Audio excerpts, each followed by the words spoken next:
Hey YouTube, how's it going? Royce here, and I'm back with perhaps the final card reveals of the week. I don't know if these will continue over the weekend, but if they do, then I will be continuing to react to them. In any case, it's a Friday, and we've already seen a lot from this set. It seems like maybe about half of the set has been spoiled, something like that. So far, we've seen cards from, at least how I remember it, about 3 different archetypes. We've seen Fey cards, we have seen attached cards that also synergize pretty well with Faded, and then we've seen the formidable set of cards that synergize well with Galio. So today, I've already gotten a little sneak peek at the fact that these cards are going to be our Freljord representation, but I don't think there's a champion among them. I'm not really sure if that Freljord champion is going to be Gnar Bandle City, or if it's going to be something else. I'm not the best at League lore. I haven't played much of that game, but we'll just learn it together. It'll be fine. So let's go right into that new batch of cards from today and explore it together. Alright, I've got it open right over here in this other tab. So, these cards, I can't really zoom in on them too well. Here we go. That's what I want. Okay, so 4 mana, 3/3. Murkwolf, Shaman. It's a regeneration card from Freljord. Round end. If you've damaged the enemy Nexus this round, transform me into Murkwolf Rager. Okay, so obviously a 4 mana, 3/3 regeneration is a little weak. You would probably expect this to be like a 4 mana, 4/4, or at least like a 3/4 to see any play compared to something like Garen. Oh, sorry about that. Compared to something like Garen, for example. But let's find out what a Murkwolf Rager is, and then talk more about this. Hopefully it's right next to it. Here we go. Murkwolf Rager. 4 mana, 5/5. When I transform, draw a unit. Interesting. Okay. So let's consider these now as a package deal. 4 mana, 3/3. If you've damaged the enemy Nexus this round, transform me into Murkwolf Rager. I'm confused. Isn't that just plunder? Is this not plunder because plunder is only like a play effect, and this is a round end effect? 4 mana, 3/3. Round end. If you've damaged the enemy Nexus this round, transform me into Murkwolf Rager. Okay, so you can play this like before combat if you want to. Gotcha. And then you can swing with it, I suppose, or you can just play this like after combat, or you can play this, you know, in some sort of like plunder deck with something like Monkey Idols, perhaps. Freljord Bilgewater. Then it's a 4 mana, 5/5 with regeneration that also draws a card. That feels really strong to me. And it's okay that it specifically draws a unit. I don't think that's a problem. 4 mana, 5/5. Also, that's at the critical breakpoint of 5/5, where it will not die to Reckoning, and it triggers Reputation. So we could see some synergy here, like some further synergy with like that LeBlanc Ashe archetype. That also runs at least 1 copy of Reckoning usually. That seems pretty strong to me. It is susceptible until the end of the round, so you have to invest 4 mana into a 3 health unit. It's possible the opponent could, you know, Thermo Beam, get excited, box, something like that, but I think those cards are pretty easy to play around. Alright, so second proper card, Mammoth Shaman. It's a 6 mana, 4/4 Overwhelm. Okay, so we're seeing kind of a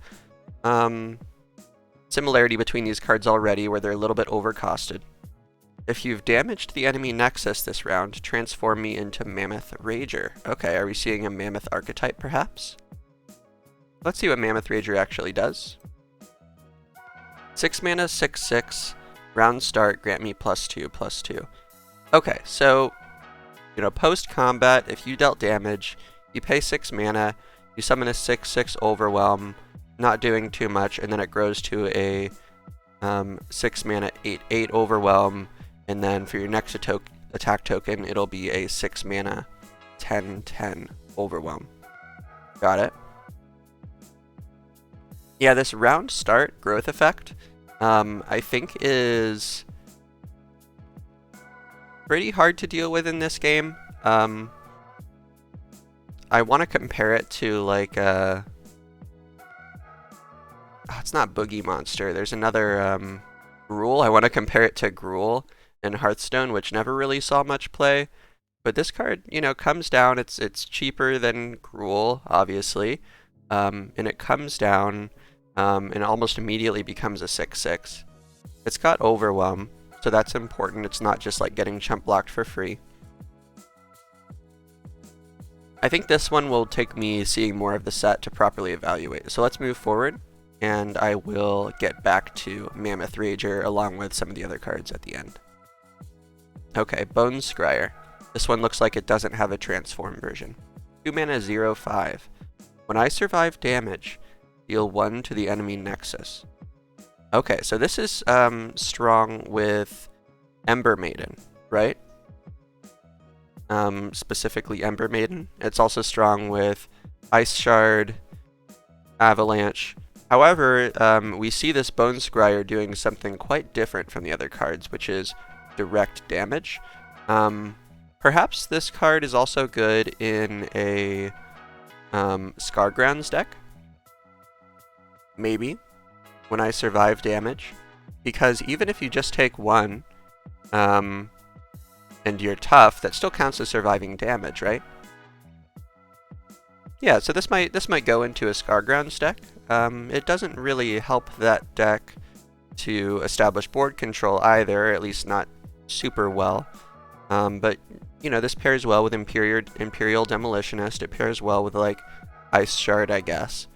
It pairs well with Vlad's Vlad's champion skill. So it looks like a decent card. I just don't know how it's going to synergize with these other Freljord cards quite yet. I think this belongs in a slightly different archetype. Tusk Speaker. 2 mana 3/2. Overwhelm. Play. Deal 1 to all Nexuses. Okay, so this only deals damage to Nexuses. It is a 2 mana 3/2 Overwhelm. The play effect is a little bit redundant with the keyword, right? Because Overwhelm helps you deal damage to Nexuses, and the play effect does as well. And I suppose this is here, so you can activate things like Murkwolf Shaman and Mammoth Shaman before battle, so they can... No, because those don't transform until round end, right? Yeah, so... I mean, don't get me wrong, I think it's still a solid card. 2 mana 3/2 Overwhelm is, like, fair, and then it also deals damage to Nexuses, so this is specifically good if you want to transform one of those things. Okay, so this is good if you want to transform one of these things on your opponent's attack token. This is good if you are just not able to get in for any damage, if you've got if all of their blockers are like, or if they have a blocker that's above 3 health, or that's above 2 health that can block this without them taking damage. Yeah, just this play effect, I guess, provides you some flexibility. But it's also a little bit low impact, right? A 2 mana 3/2 Overwhelm is, it's okay. You know, would you rather just count on being able to deal damage through natural measures? That's my question.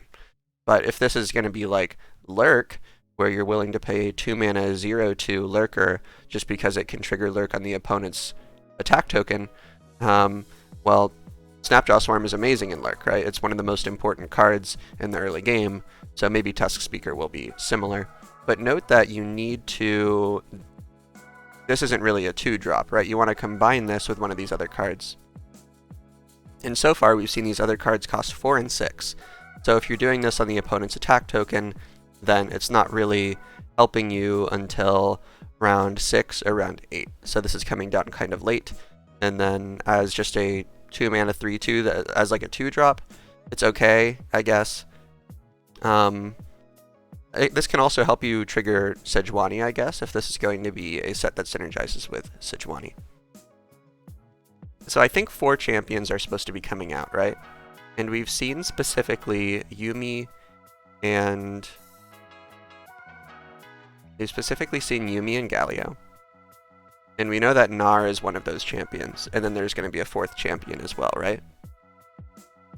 So is Gnar a Vandal City representative or like a Freljord representative or both? I don't know enough to say for sure. We are seeing this transform mechanic and this damaging the enemy nexus mechanic. So this could still pair well with Freljord. Let me go ahead and open my game here so I can look through the Freljord options. We're seeing the Scargrounds synergy. We're seeing that once these things transform, they get really chunky. They become undercosted for their stats. We've got an enabler here. But really there are 4 proper cards revealed today, right?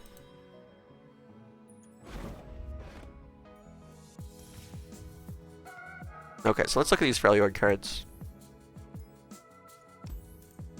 Specifically, let's look at the champions to start with, just to see where the synergies lie. Yeah, so they pair well with Braum. I'm not really seeing synergy here so far with other Freljord champions outside of Sejuani, but I'm assuming that the synergy will be high with whatever the Freljord champion is. Other than that, though, yeah, it pairs well with that Reputation deck, where you want to be playing Reckoning. Both of these things, at least once they're transformed, survive to Reckoning. This is like a pretty strong finisher, especially against certain types of decks. Outside of Vengeance, outside of Shadow Isles and Vandal City, like strictly hard removal is kind of meager.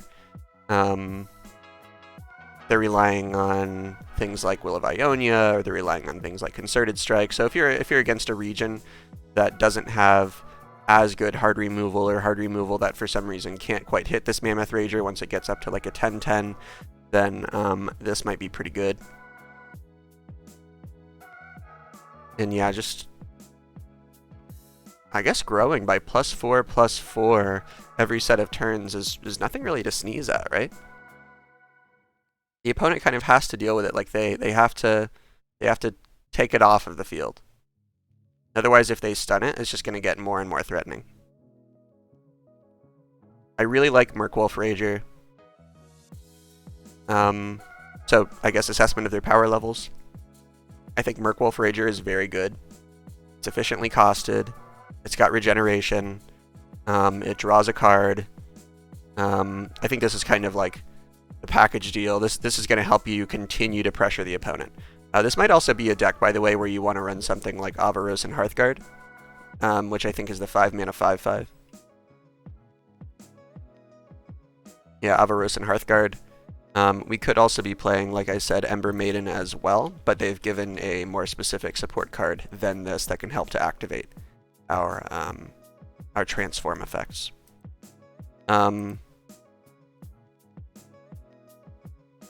Mammoth Shaman and Mammoth Rager might be good enough. I don't know. We're just going to have to see how impactful like a huge overwhelm unit is, and how easy it is to remove in the meta that actually shapes up once all these cards come out. Bone Scryer, I think, is in here for Scargrounds synergy, but I don't know if Bone Scryer really does what Scargrounds is trying to accomplish, and I don't know if it will be effective enough as a closer to warrant playing a pretty low tempo card like this, but we'll have to see. And then Tusk Speaker, I think, is just okay with these cards we've seen so far. You might not necessarily need to run a direct enabler like this, but I assume there's going to be more cards that rely on damaging the enemy nexus, in which case Tusk Speaker will only go up in value. That's my assessment of the cards today. I hope you enjoyed them. It's a pretty small release. Like I said, if more cards come out tomorrow, I'll do another one of these then. If not, I will see y'all on Monday. If you enjoyed watching this, a like on the video and a subscription on the channel would be huge for me as a new YouTuber. And if you'd like to see me live, you can visit me at twitch.tv/RoyceGaming. All right, thank you very much, and I will see you tomorrow.